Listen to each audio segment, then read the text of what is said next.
जय हिंद। स्वागत है आपके अपने चैनल ज्ञानकुरिया एकेडमी पे। आज हम लेकर के आए हैं विशेष पिछड़ी जनजाति समूह से रिलेटेड महत्वपूर्ण 60 क्वेश्चन। पिछले क्लास में हम लोगों ने विशेष पिछड़ी जनजाति के बारे में पढ़ा था कि क्या होता है, कैसे होता है, क्या स्कीम है उनके लिए। आज उसका प्रैक्टिस करेंगे। तो चलिए देर न करते हुए चलते हैं पहले क्वेश्चन पे। पहला क्वेश्चन, पीवीटीजी का पूरा नाम क्या है? तो पीवीटीजी का पूरा नाम क्या मिलेगा आपको? Particularly venerable tribal group. Option A आपका सही हो जाएगा। इसका पहले नाम क्या था आपका? पहले नाम था प्रिमिटिव ट्राइबल ग्रुप, पीटीजी के नाम से जानते थे। बाद में 2006 में इसका नाम बदल करके क्या लग दिया?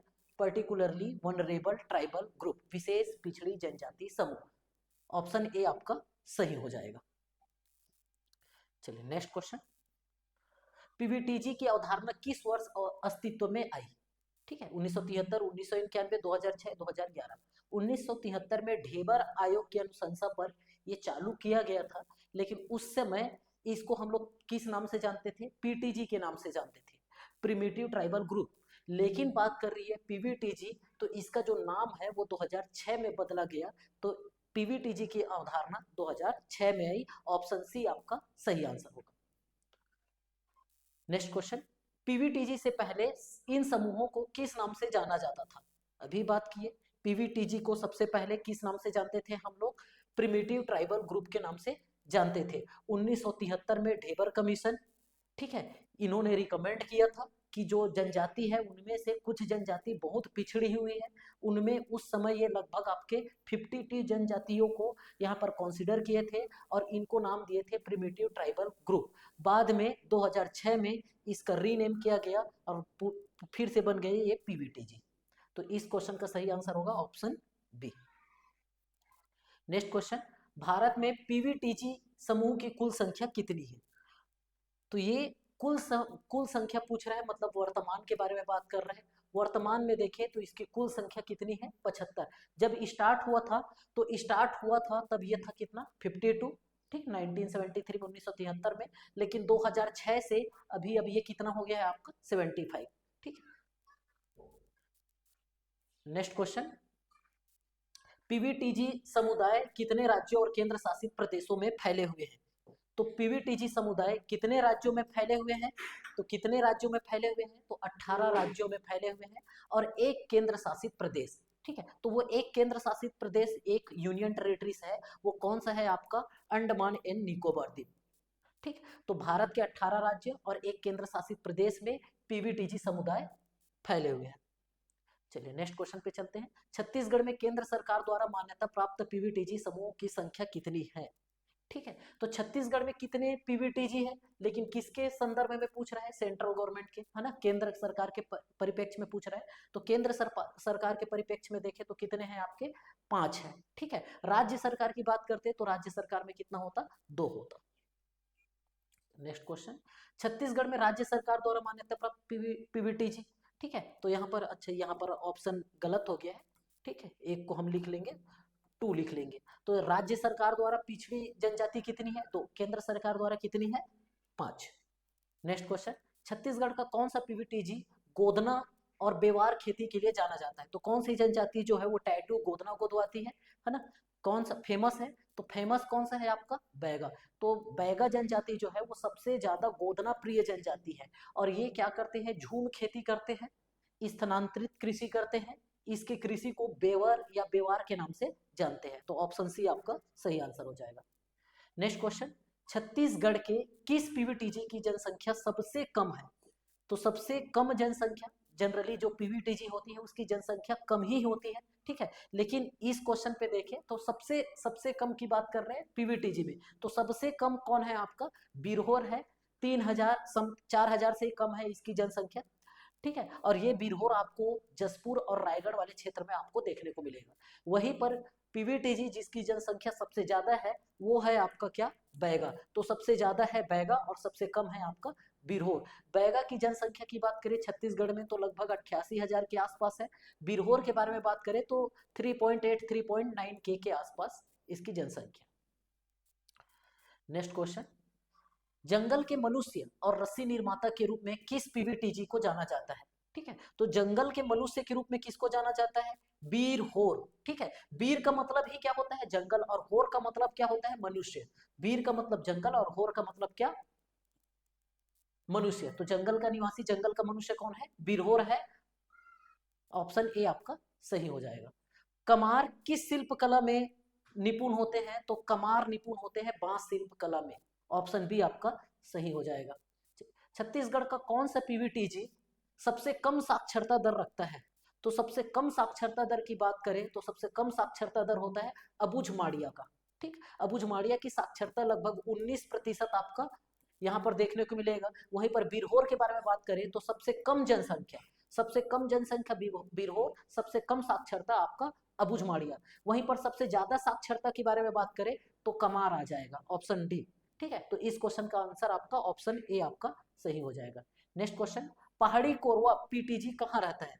ठीक है, तो 5 हमारे पास पीवीटीजी है केंद्र सरकार द्वारा घोषित। ठीक है, उनमें से एक है आपका क्या?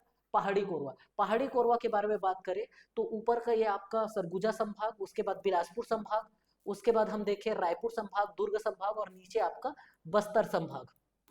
ठीक, तो ये आपका सरगुजा संभाग के आसपास, मतलब सरगुजा, इधर जसपुर और इधर कोरबा और रायगढ़, इस वाले क्षेत्र में कौन सी जनजाति निवास करती है? पहाड़ी कोरवा। और ये पहाड़ी कोरवा जो है वो पेड़ों पर मचान बना करके रहते हैं। इवन इन लोग का खुद का घर भी नहीं होता, पेड़ों के ऊपर मचान बना करके ये लोग निवास करते हैं। ठीक है, ऑप्शन बी आपका सही आंसर हो जाएगा। नेक्स्ट क्वेश्चन, पंडो पीवीटीजी स्वयं को किसका वंशज मानते हैं? ठीक है, तो पंडो जनजाति जो है वो स्वयं को पांडव के वंशज मानते हैं। ठीक है, तो इस क्वेश्चन का आंसर हो जाएगा option B. Next question, Bhunjia PVTG किसके लिए प्रसिद्ध है? तो भूंजिया जनजाति जो है, ठीक है, वो आपको छत्तीसगढ़ में देखने को मिलेगा। कहां पर? आपका गरियाबंद वाले क्षेत्र में भूंजिया जनजाति। ठीक, राज्य सरकार द्वारा घोषित ये विशेष पिछड़ी जनजाति है। और ये फेमस है किसके लिए? लाल बंगला के लिए। लाल बंगला क्या होता है? तो भूंजिया जनजाति का जो रसोई घर होता है, किचन होता है, इन लोग किस नाम से जानते हैं? लाल बंगला बोलते हैं। तो किचन को क्या बोलते हैं? लाल बंगला बोलते हैं। कौन? भुंजिया जनजाति। कहाँ पाया जाता है? गरियाबंद में। क्या है? विशेष पिछड़ी जनजाति है। किसका? छत्तीसगढ़ सरकार द्वारा घोषित। चलिए नेक्स्ट, पीवीटीजी विकास संरचना में अभिकरण की भूमिका की बात करें, ठीक है, तो पीवीटी विकास संरचना में अभिकरण क्या करता है?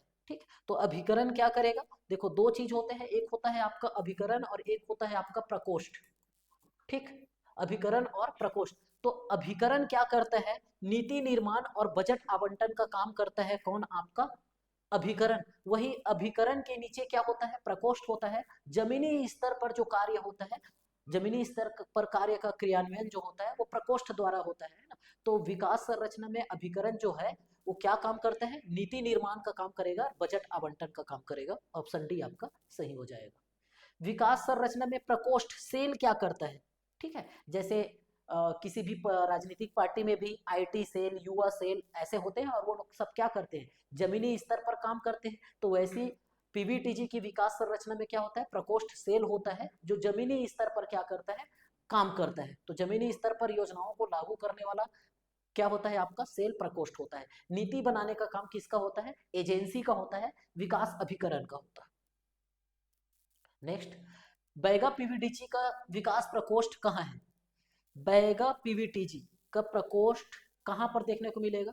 तो बैगा जनजाति आपको मैकल श्रेणी की तरफ देखने को मिलेगा, मतलब आपका राजनांदगांव कवर्धा वाला जो क्षेत्र है ना, कवर्धा, गौरेला, पेंड्रा, मरवाही, मुंगेली से कोरिया तक, इस क्षेत्रों में विस्तार है। स्पेशली देखें हम तो कवर्धा वाले क्षेत्र में और गौरेला, पेंड्रा, मरवाही पे। ठीक है, तो कवर्धा में और गौरेला, पेंड्रा, मरवाही में इसका क्या है? विकास अभिकरण एजेंसी है। लेकिन प्रकोष्ठ की बारे में बात करें तो प्रकोष्ठ इसका कहां पर है? कोरिया पे।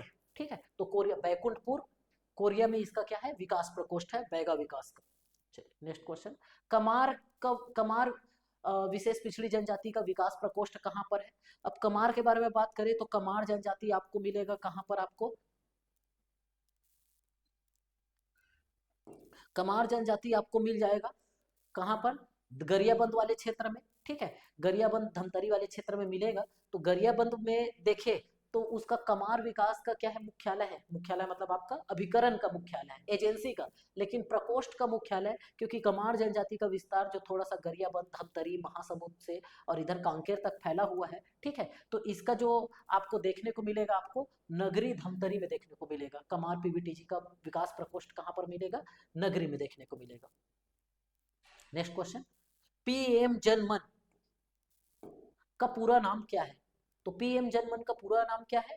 प्रधानमंत्री जनजातीय आदिवासी न्याय महाअभियान, ठीक है, ये इसका फुल फॉर्म है। 2023 में ये लॉन्च हुआ था 15 नवंबर को। क्या था?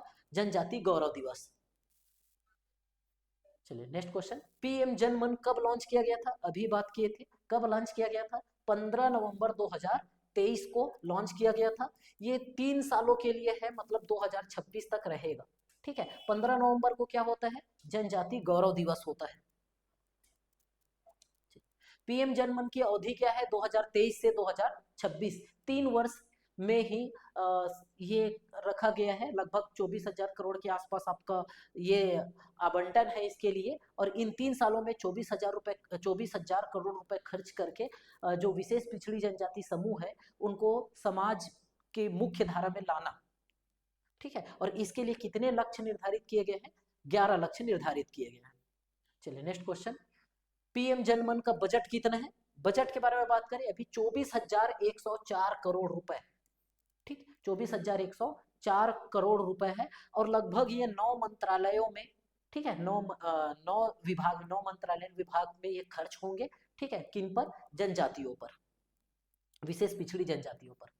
चलिए नेक्स्ट, नोडल मंत्रालय कौन सा है? नोडल मंत्रालय के बारे में बात करेंगे तो जनजाति कार्य मंत्रालय, ठीक है, इनका nodal ministry, ministry of tribal affairs, ठीक है, किसके लिए? पीएम जनमन के लिए। लेकिन जो खर्च होंगे वो लगभग 9 मंत्रालयों के अधीन, क्योंकि जैसे उनके आवास पे खर्च होना है तो आवास के लिए एक अलग मंत्रालय है, ठीक है। उनके कनेक्टिविटी के लिए, रोड के लिए खर्च होना है तो वो एक अलग डिपार्टमेंट है, अलग मंत्रालय है, तो पैसा अलग अलग मंत्रालय से जाएगा, ठीक है। तो कुल 9 मंत्रालयों से उनके ऊपर विकास कार्य किया जाएगा 24,000 करोड़ रुपए का। लेकिन जो नोडल मंत्रालय है वो क्या है आपका? जनजाति कार्य मंत्रालय, मिनिस्ट्री ऑफ ट्राइबल अफेयर्स। चलिए नेक्स्ट क्वेश्चन, जनमन, पीएम जनमन कितने गांवों को कवर करने का लक्ष्य रखता है? तो पीएम जनमन जो है वो कितने गांवों को? 2,000, 10,000, 1,80,000, 18,000 होना चाहिए था, और 22,000 प्लस गांवों के बारे में बात कर रहे हैं। तो हम गांवों को देखें तो सबसे पहले तो देखें तो 18 राज्य और एक केंद्र शासित प्रदेश को ये पहले कवर कर रहे हैं। और इस 18 राज्य और एक यूटी के टोटल कितने जनजातियों को? 75 जनजातियों को। और ये 18 राज्य और एक केंद्र शासित प्रदेश जो है वो टोटल 22,000 प्लस गांव में फैला हुआ है। जो जनजाति है 75 जो जनजाति है वो कितने गांवों में है? 22,000 प्लस गांवों में निवास करती है। तो कितने गांवों को कवर करने का लक्ष्य है? 22,000 प्लस गांव। यहाँ पर सही आंसर हो जाएगा ऑप्शन डी। चलिए नेक्स्ट, पीएम जनमन के तहत कितने हस्तक्षेप पर ध्यान केंद्रित किया गया है? मतलब पीएम जनमन के कितने फोकस है, ठीक है। तो कितने फोकस है आपके? 11। जैसे हम लोग सस्टेनेबल डेवलपमेंट गोल के बारे में बात करते हैं, एसडीजी की, है ना, तो सतत विकास लक्ष्य कितने हैं हमारे? 17। तो वैसे ही विशेष पिछड़ी जनजाति के लिए कितने लक्ष्य हैं? 11 लक्ष्य है। ऑप्शन डी आपका सही हो जाएगा। पीएम जनमन का लक्ष्य दिवस किस दिवस पर लॉन्च किया गया था? तो ये जो 11 लक्ष्य निर्धारित किए हैं, ठीक है, वो किस दिवस पर लॉन्च किया गया था? स्वतंत्रता दिवस, गणतंत्र दिवस, जनजाति गौरव दिवस या अंतरराष्ट्रीय दिवस? तो जनजाति गौरव दिवस, ठीक है, कब होता है आपका? 15 नवंबर को होगा जनजाति गौरव दिवस, और लॉन्च किया गया था ये 2023 को। अवधि क्या है? 2026। 3 साल में हमको ये जो लक्ष्य को प्राप्त करना है।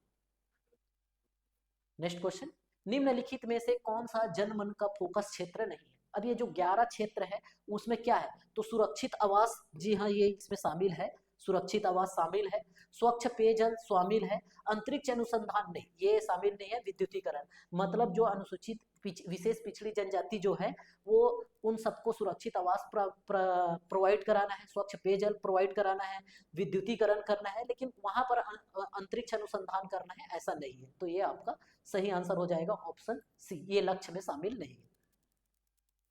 नेक्स्ट क्वेश्चन, जनमन के तहत विद्युतीकरण के लिए किस स्रोत पर ध्यान दिया गया है? अब ये जो कोयला वाला है, हाइड्रो वाला है, सोलर वाला है या न्यूक्लियर पावर प्लांट वाला है, ठीक है। तो जो विशेष पिछड़ी जनजाति है उसको जो बिजली उपलब्ध कराना है वो सौर of grid, solar of grid से आपको उपलब्ध कराना है। ऑप्शन बी आपका सही हो जाएगा।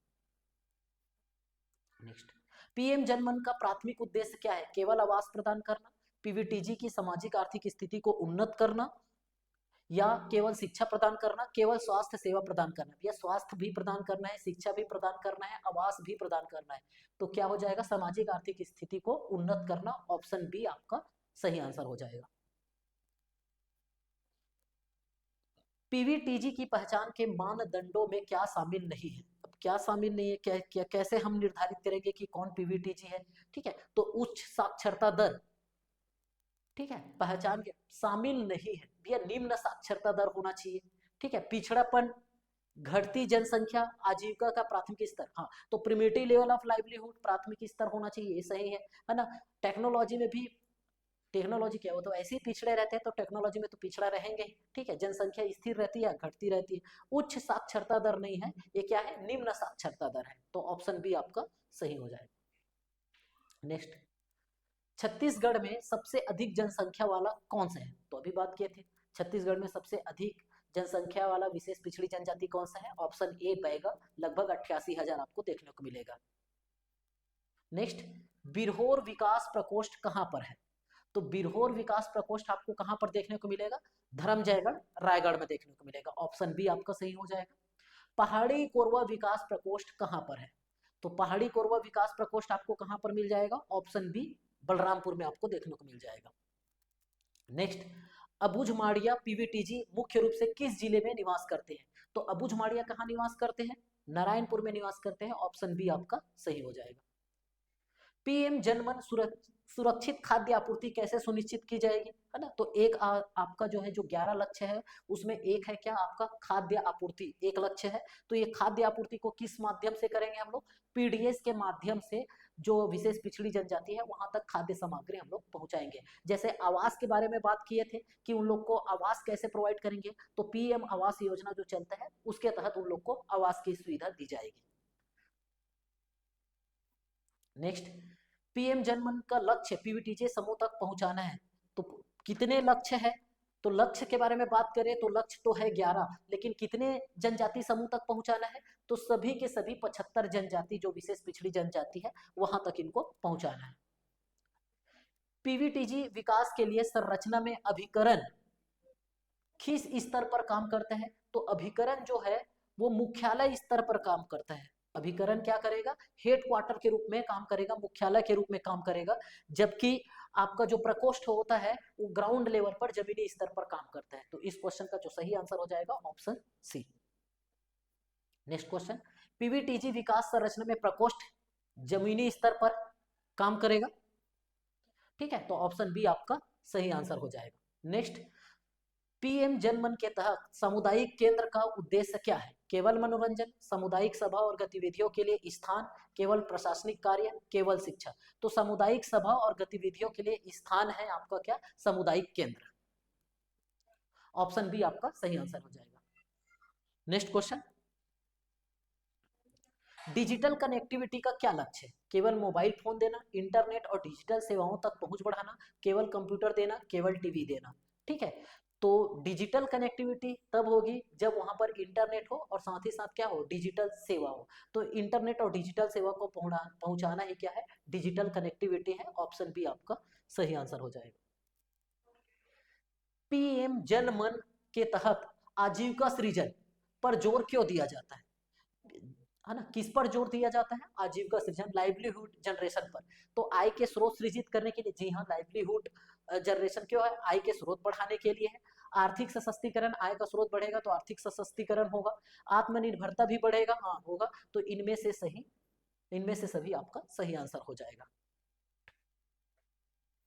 चलिए नेक्स्ट क्वेश्चन, स्वास्थ्य और पोषण में क्या शामिल है? पीएम जन मन योजना के तहत स्वास्थ्य और पोषण में क्या शामिल है? तो स्वास्थ्य और पोषण में केवल टीकाकरण नहीं, टीकाकरण तो शामिल है, देखभाल सुविधाओं पोषण संबंधी सहायता पहुंचान करना, हाँ ये शामिल है। अस्पताल बनाना, अस्पताल तो देना है, बनाना ही है। दवाइयाँ देना, तो सब शामिल है। तो ये सब शामिल है और ये तीनों पॉइंट इसी में आ जाएगा। स्वास्थ्य देखभाल सुविधाओं और पोषण संबंधी सहायता पहुंचाना, ऑप्शन बी आपका सही हो जाएगा। नेक्स्ट क्वेश्चन, पीएम जनमन के तहत भूमि अभिलेख का क्या उद्देश्य है? तो भूमि अभिलेख का क्या उद्देश्य है? भूमि अधिकारों को सुरक्षित करना, टू सिक्योर लैंड राइट्स, और वन अधिकार अधिनियम को प्रभावी ढंग से लागू करना। तो ये दोनों ही क्या है आपका सही है, तो ऑप्शन सी आपका सही आंसर हो जाएगा। नेक्स्ट क्वेश्चन, पीवीटीजी विकास प्रकोष्ठ का प्राथमिक कार्य क्या है? तो विकास प्रकोष्ठ का कार्य क्या होता है कि जो अभिकरण के निर्देशों को गांवों में योजनाओं को लागू करना, ठीक है। तो जो क्या रहते हैं, विकास अभिकरण रहता है, वो क्या करता है, नीति बनाता है, बजट तैयार करता है। लेकिन जो प्रकोष्ठ रहते हैं वो क्या करते हैं, गांव में योजनाओं को क्या करते हैं, लागू करते हैं। ऑप्शन सी आपका सही आंसर हो जाएगा। ऊपर के दोनों काम अभिकरण के हैं, लेकिन तीसरा वाला जो है वो क्या हो जाएगा, प्रकोष्ठ का। छत्तीसगढ़ राज्य में सरकार द्वारा घोषित पीवीटीजी कौन सी है? तो 5 जो जनजाति है वो केंद्र सरकार द्वारा, और 2 जो है वो छत्तीसगढ़ सरकार द्वारा। तो छत्तीसगढ़ सरकार द्वारा कौन कौन सा? भुंजिया और पंडो। भुंजिया गरियाबंद, पंडो सूरजपुर, ठीक। बैगा और बिरहोर, कमार और अबुझमाड़िया और पहाड़ी कोरवा, ये 5 जनजाति जो है वो केंद्र सरकार द्वारा। बैगा की बात करें मैकल श्रेणी वाले क्षेत्र में, कबीरधाम, गौरेला, पेंड्रा, मरवाही। बिरहोर की बात करें तो जसपुर रायगढ़ वाला क्षेत्र, ठीक। कमार की बात करें तो गरियाबंद धमतरी वाला क्षेत्र। अबुझमाड़िया की बात करें तो आपका नारायणपुर वाला क्षेत्र। और पहाड़ी कोरवा की बात करें तो आपका सरगुजा और उत्तरी कोरबा वाला क्षेत्र आपका पहाड़ी कोरवा का है। नेक्स्ट, पीवीटीजी की अवधारणा किस समिति आयोग की सिफारिश पर शुरू की गई थी? तो ये पीवीटीजी की जो अवधारणा है वो ढेबर आयोग की सिफारिश पर चालू की गई थी, ठीक है। किस पर? ढेबर आयोग। और ये वाला जो आयोग से रिलेटेड जो क्वेश्चन है ना, वो कंटिन्यू आपके एग्जाम पे पूछते जा रहे हैं। कभी कोठारी, कभी भूरिया समिति, कभी चंदा समिति, अलग अलग जितने भी आयोग या समिति बने हुए हैं एक बार अपने नोट्स में बना लेंगे और उसको कर लेंगे। तो कुछ पंचायत के लिए कुछ समिति आयोग बना है, कुछ गरीबी के लिए, बेरोजगारी के लिए बना है, कुछ शिक्षा के लिए बना है, जैसे कोठारी जो है वो शिक्षा के लिए बना था, ठीक है। कुछ पंचायत के लिए बना है। तो जितने भी आयोग है वो सबको आप अच्छे से कर लेंगे। इस क्वेश्चन को सही आंसर हो जाएगा Dhebar, option A. Next, PVTG समुदायों की पहचान का मुख्य आधार क्या है? धर्म, उसकी अत्यधिक कमजोर स्थिति, भाषा या उसका पहनावा? तो पहनावा, भाषा और धर्म से आप नहीं जान सकते। उसकी जो पहचान है, मुख्य आधार क्या है? अत्यधिक कमजोर स्थिति, ऑप्शन बी आपका सही है, ठीक है। प्री एग्रीकल्चर टेक्नोलॉजी एक पहचान है, मतलब कृषि से पहले की तकनीक। कम साक्षरता दर इसकी दूसरी पहचान है। जनसंख्या घटती हुई या स्थिर इसकी पहचान है। आर्थिक पिछड़ापन ये भी एक पहचान है। और एक सापेक्षिक अलगाव। सापेक्षिक अलगाव कहने का मतलब ये है कि ये लोग दूसरे लोगों से कनेक्ट होना पसंद नहीं करते, अलग थलग रहते हैं ये लोग, है ना। दूसरे जनजाति या दूसरे ट्राइबल ग्रुप के साथ ये मिल करके नहीं रहेंगे, मतलब अपने आप को सापेक्षिक अलगाव, रिलेटिव आइसोलेशन, अलग जगह में रखते हैं। नेक्स्ट, पीएम जनमन योजना के लॉन्च होने का वर्ष क्या है? तो जनमन योजना 2023 में लॉन्च हुआ था। कब? 15 नवंबर को। कितने साल के लिए है ये योजना? 3 साल के लिए। पीवीटीजी विकास प्रकोष्ठ सीधे तौर पर किसे रिपोर्ट करता है? तो जमीनी स्तर पर कार्य करने के लिए क्या है आपका? विकास प्रकोष्ठ है। और ये किसको रिप्रेजेंट करता है, किसको रिपोर्ट करता है? तो ये रिपोर्ट करता है किसको? अपने एजेंसी को, अभिकरण को, ठीक है। तो एजेंसी के नीचे क्या होता है? सेल। तो सेल अपना पूरा जो रिपोर्ट है वो किसको देगा? आपका एजेंसी को देगा। तो सही आंसर हो जाएगा option C. Next question, PVTG समूहों की पहचान के लिए किस मंत्रालय की भूमिका प्रमुख है? ठीक है, तो पहचान के लिए जनजाति मंत्रालय है ना, जनजाति कार्य मंत्रालय, मिनिस्ट्री ऑफ ट्राइबल अफेयर्स, ठीक है। ऑप्शन बी आपका सही आंसर हो जाएगा। नेक्स्ट क्वेश्चन, पीएम जनमन के तहत सड़कें और कनेक्टिविटी पर ध्यान देने का प्राथमिक उद्देश्य क्या है ना।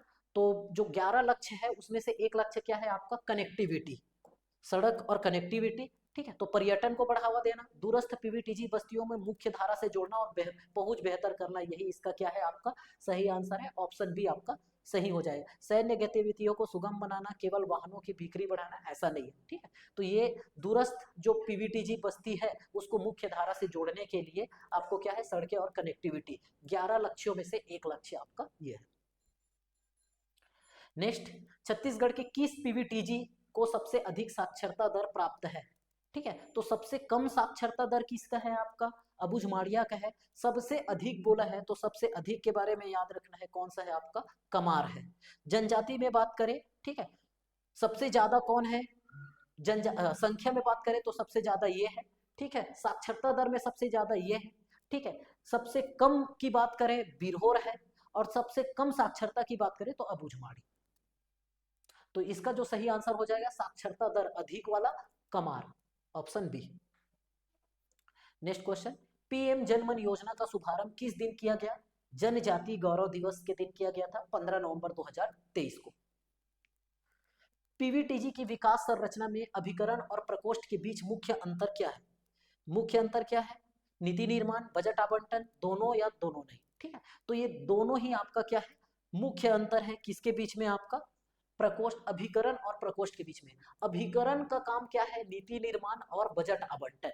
ये काम प्रकोष्ठ नहीं करते, उसको क्रियान्वयन करने का काम कौन करते हैं? प्रकोष्ठ। दोनों को काम किसका? अभिकरण। तो मुख्य अंतर यही दोनों है। नेक्स्ट क्वेश्चन, कौन सा पीवीटीजी छत्तीसगढ़ और उड़ीसा दोनों में पाया जाता है? ठीक, भूंजिया, अबुझमाड़िया, पंडो, बैगा। अगर हम यहाँ पर बात करें इस जनजाति की, तो छत्तीसगढ़ में बात करें तो बैगा जनजाति के बारे में बात करें तो बैगा जनजाति यहाँ पर मिलता है और उड़ीसा यहाँ पर है, तो इस क्षेत्र में बैगा पॉसिबल नहीं है। पंडो की बात करें तो पंडो सूरजपुर में मिलता है, उड़ीसा इधर है, ये भी नहीं मिलेगा। अबुझमाड़िया सिर्फ नारायणपुर में है। अगर इसका विस्तार बस्तर में होता तो हम बोल सकते थे कि उड़ीसा में भी मिल सकता है, ये बस्तर में ही नहीं मिलता तो उड़ीसा में मुश्किल है। भूंजिया जनजाति के बारे में बात करें तो गरियाबंद में मिलता है, और गरियाबंद का बॉर्डर जो है वो उड़ीसा से लगा हुआ है। भूंजिया जनजाति उड़ीसा और आपका गरियाबंद छत्तीसगढ़ दोनों में मिलता है। वही अगर हम बात करें छत्तीसगढ़ और मध्य प्रदेश के बारे में बात करते तो ये बैगा जनजाति आपको मध्य प्रदेश में आपको विस्तार देखने को मिल जाएगा। चलिए next question, what is the target of education intervention under PM जनमन? शिक्षा का हस्तक्षेप लक्ष्य क्या है? शिक्षा एक जो 11 पॉइंट है उसमें से शिक्षा का लक्ष्य क्या है? केवल स्कूल भवन बनाना, पीवीटीज बच्चों को स्कूलों में नामांकन और शैक्षणिक सुविधाओं तक पहुंच बढ़ाना। ऑप्शन बी आपका सही आंसर है। ठीक, चलिए 2 क्वेश्चन और बचे हैं, 3 क्वेश्चन। बिरहोर और पहाड़ी कोरवा दोनों के लिए संयुक्त विकास प्रकोष्ठ कहां पर है? किसके किसके लिए? बिरहोर और पहाड़ी कोरवा के लिए पूछ रहे हैं, तो एक थोड़ा सा समझते हैं। ठीक है, ये हो गया आपका सरगुजा संभाग, ये हो गया आपका बिलासपुर संभाग, ये आपका हो गया आपका रायगढ़, और ये हो गया आपका जसपुर। ठीक, ये हो गया आपका कोरबा वाला हिस्सा, ठीक, और ये वाला हो गया आपका सरगुजा वाला हिस्सा। तो ये वाला जो हिस्सा है इसी में आपके क्या रहते हैं? बिरहोर और पहाड़ी। पहाड़ी कोरवा का विस्तार जो है वो यहाँ यहाँ यहाँ इन जगह में है। जबकि हम बिरहोर के बारे में बात करें तो बिरहोर आपको इस जगह में देखने को मिलेंगे। तो इस तरीके से दोनों के लिए जो कंबाइंड जो बनाया गया है वो कोरबा में बनाया गया ताकि इन सबको सेंटर पड़ जाए। ठीक है, तो इसका जो सही आंसर हो जाएगा क्या? बिरहोर और पहाड़ी कोरबा दोनों के लिए आपका क्या हो जाएगा? आपका कोरबा, ऑप्शन बी आपका सही हो जाएगा। चलिए नहीं, पीवीटीजी समुदायों के विकास के लिए एक विशेष दृष्टिकोण की आवश्यकता है, क्योंकि वो शहरी क्षेत्रों में रहते हैं, क्योंकि वे अन्य समुदाय की तुलना में अधिक शिक्षित है, क्योंकि सामाजिक आर्थिक और पिछड़ेपन की चुनौतियों के मामले में सबसे कमजोर है, क्योंकि अंतरराष्ट्रीय सीमाओं पर रहते हैं। ठीक है, तो पीवीटीजी समुदाय का विकास क्यों जरूरी है? क्योंकि वो सामाजिक और आर्थिक रूप से और पिछड़ेपन है और चुनौतियों के मामले में सबसे कमजोर है, तो ऑप्शन सी आपका सही हो जाएगा। चलिए आज का लास्ट क्वेश्चन, पीएम जनमन योजना के सफल कार्यान्वयन के लिए सबसे महत्वपूर्ण कारक क्या है? केवल बजट, जमीनी स्तर पर प्रभावी संवेदनशील कार्यान्वयन, केवल अंतरराष्ट्रीय सहयोग, केवल मीडिया कवरेज। ठीक है, तो इसका जो सही आंसर हो जाएगा ऑप्शन बी, जमीनी स्तर पर जब तक ये काम नहीं होगा तब तक ये जो योजना जो है वो सफल नहीं होगा। तो जमीनी स्तर पर प्रभावी और संवेदनशील कार्यान्वयन। ठीक है, तो पीवीटीजी समुदायों की सांस्कृतिक विशिष्टता को ध्यान में रखते हुए, तो ऑप्शन बी आपका सही हो जाएगा। तो इस तरीके से हम लोगों ने क्या किया, महत्वपूर्ण 60 क्वेश्चन देखे किससे? पीवीटीजी से। अगर आप ये वीडियो देख रहे हो और इसका थ्योरी पार्ट नहीं देखे हो तो इसके पहले आप थ्योरी पार्ट पे जाइए, वहां पर हमने इसको डिटेल से बताया है, पहले पे विजिट कर सकते हैं। ठीक है, अगर आपको आपको ये कंटेंट अच्छा लगा होगा, क्वेश्चन अच्छा लगा होगा, तो आप वीडियो को लाइक कर लेंगे, अपने दोस्तों में शेयर कर लेंगे। Thank you.